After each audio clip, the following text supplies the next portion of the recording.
Hello everybody. I'm up here, bro. I'm up here.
Hello and good morning and welcome to Exploring with Alexander. Welcome to the very first video on this channel. What we see here is Tilgate Lake in a beautiful park called Tilgate Park. Over there, above the horizon, there is a bridge that crosses over to Tilgate Forest. And in a later video I will be explaining to you about the sad, dark, dismal history of Tilgate Forest. So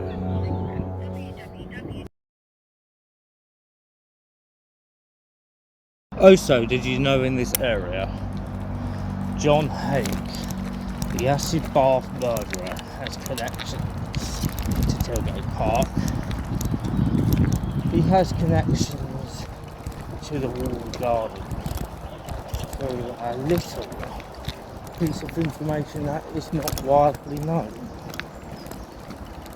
but we will get back to that a little bit later in the video. This bit of the video is me just showing you the sights coming up towards Broadfield Park. I am currently still in Tilgate at the moment, but as you can see I'm coming down towards the A23, which you can see directly ahead of me at the traffic lights. Down here, around from the traffic lights, will be Broadfield Park. So, we're just coming up to it now, and you will see in a moment I will turn left. This is the area of which the story that I will be narrating to you happened, and where John Hague was seen. Broadfield Park. Hello and welcome to this creepy yet foreboding, dark and dank history video of Broadfield Park. Broadfield Park has a house called Broadfield House, and basically the Broadfield House was built in the early 1800s and is a Georgian mansion built in the town of Crawley, West Sussex. Its history is associated with a very notorious killer by the name of John Hague, which basically is also known by the name of the acid bath murderer. And I am here today to show you the sights. I will also be doing a night video of Broadfield Park as well. And just for your information, it is also associated with Tilgate Park, or should I say Tilgate Forest, where 3 bodies have been found. Broadfield House, a short story. The night my father met John Haig, the acid bath murderer. Broadfield House is a Georgian mansion built in the early 1800s. It is situated on what was once the main London to Brighton road, which is A23, just south of Crawley West Sussex. A long drive leads up to the house, crossing Broadfield Brook before curving south. If you followed the drive round to the end, you came to Broadfield Cottage, my childhood home, nestled in woods and fields. Sadly, it is no longer there, nor are the fields and woods, all having been replaced with Crawley new town houses and roads. Broadfield House is still there, although looking less splendid now. The land around Broadfield House originally consisted of landscaped gardens and lake, orchards, grass tennis court, a walled garden with greenhouses, yards, barns and residences for the workers at the house. The estate, much changed, is now a public nature park owned by Crawley Borough Council. I lived in Broadfield Cottage with my parents, Vera Nee Parsons and Jack Cook, my two sisters, Jean and Cheryl, and my brother David. My father was caretaker of Broadfield House and the offices, as well as being head gardener on the estate from the year 1946 to the year 1979. We grew up in its shadow, playing on the veranda, exploring its creepy cellars, and of course playing in the beautiful grounds. After work, my father would sit down and tell us stories about his life. There was one about how he was nearly caught when scrumping for apples, and another about the time he was a stock boy for the local shoot at Tilgate Mansion. He lived at Tilgate Walled Garden at this time with his parents, George and Alice Cook. We also heard about his first job at age 14 when he worked in a laundry in Three Bridges, which is another place in Crawley. He had to turn a dolly all day to clean clothes, and his wages were 12 shillings and sixpence for the week. There were stories of more recent events, such as the time in 1950 that the Queen, then Princess Elizabeth, visited the architect's offices, Broadfield House, where the new town was being planned. As caretaker, my father had to fit a special lavatory for the royal visit. He spent a long time getting it ready, but she never used it. In the year 1958, the Queen visited Crawley again, and my father was honoured to be one of those who had lunch with her at the George Hotel in Crawley, West Sussex. I still have the seating plan and menu. But the most fascinating story that my father told us was the one about the time he met John Haig, the famous acid bath murderer. My parents were asked to move into Broadfield House for a few months to oversee the closing down of the country pub. From the memoir of Jack Cook, 1918 to 1999. Finally, the bit you're all waiting for. One night in January in the year 1948, there was a knock on the door. When I opened it, there were two men standing there. "Yes," I said. "What can I do for you?" I noticed one man had very grey hair, the other dark. "My name is Haig," said the dark-haired man. And this is my friend, Dr. Henderson. I have booked dinner for 2 here tonight. I said, you can't have done because the hotel has been closed down for the last 3 months. But I have, said Haig. He took a small diary from his pocket. The doctor looked at him and said, Haig, you are mad. I always said you were mad. Haig then asked if he could use the phone and I said, yes, come in. I heard him speaking to someone in Brighton, which is in East Sussex, down by the coast of the southeast of England. Dr. Henderson pulled a gold cigarette case from his pocket and took out a cigarette. When Haig had finished the call, he said, if anyone calls here and asks for me, tell them to go to the Punch Bowl in Crawley. The Punch Bowl is a pub. He gave me 2 shillings for the phone call and they both left. It had all seemed rather odd. My father was later interviewed by the police when they were investigating the Haig murders. He had been one of the last people to see Henderson alive. Henderson was probably murdered in Haig's workshop in Leopold Road, Crawley, that very night.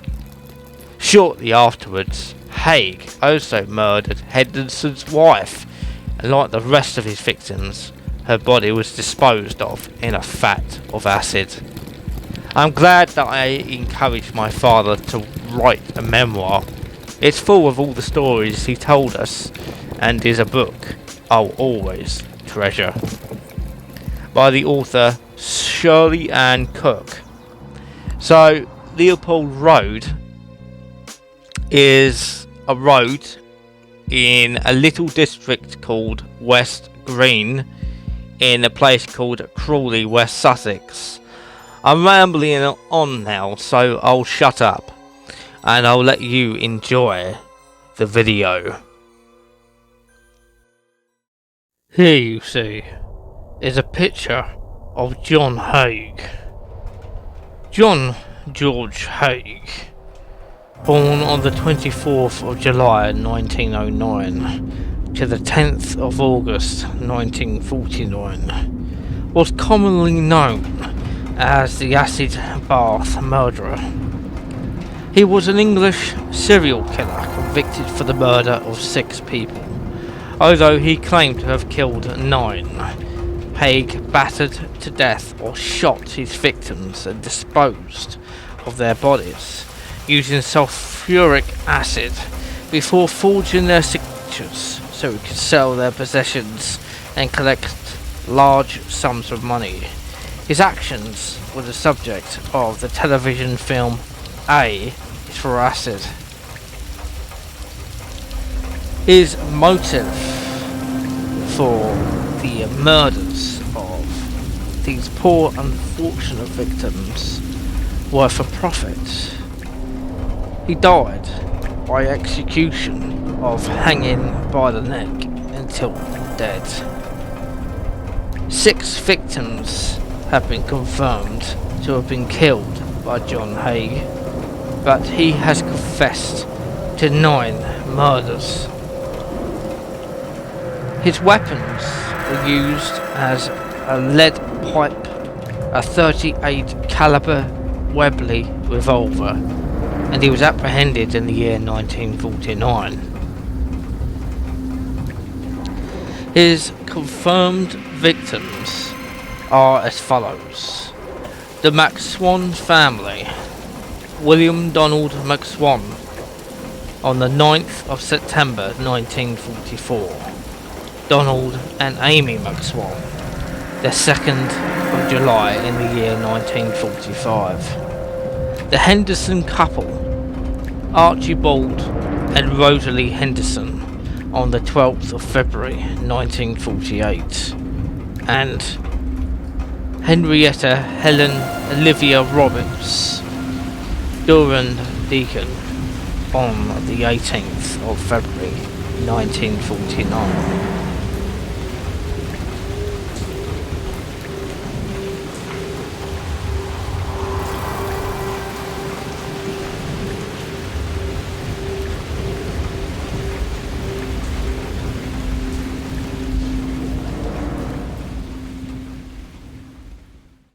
John Hakes.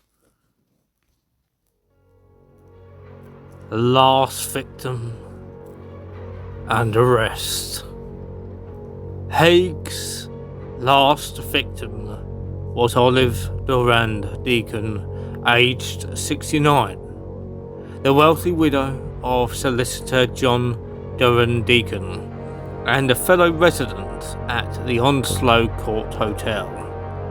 Haig, by then, was calling himself an engineer, and he heard Olive talk to her friends about an idea for artificial fingernails.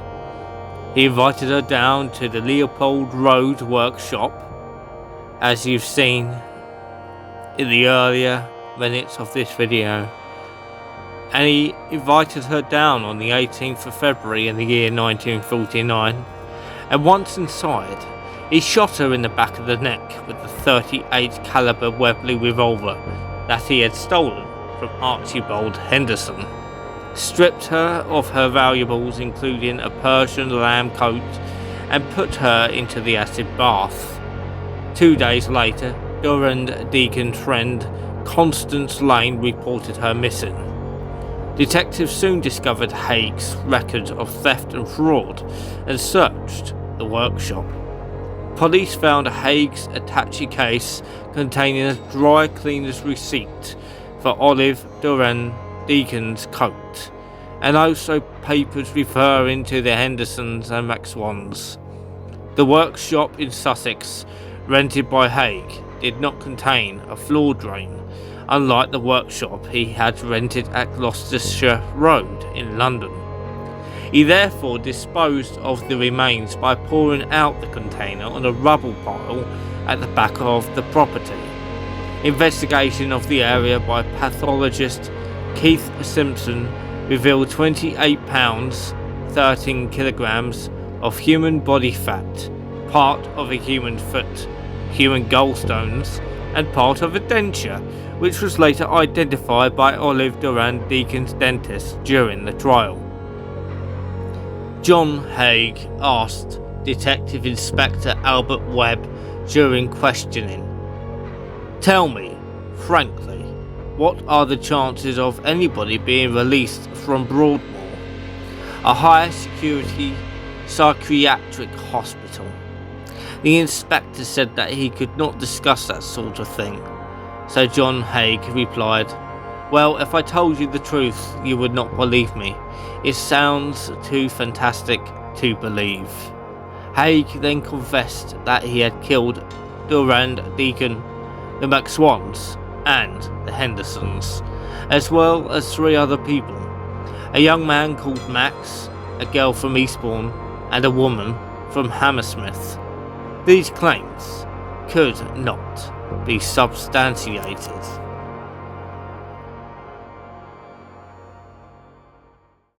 Next time with Exploring with Alexander, we will be taking a deeper look into Tilbury Forest. So until the next time we meet, I will see you out there.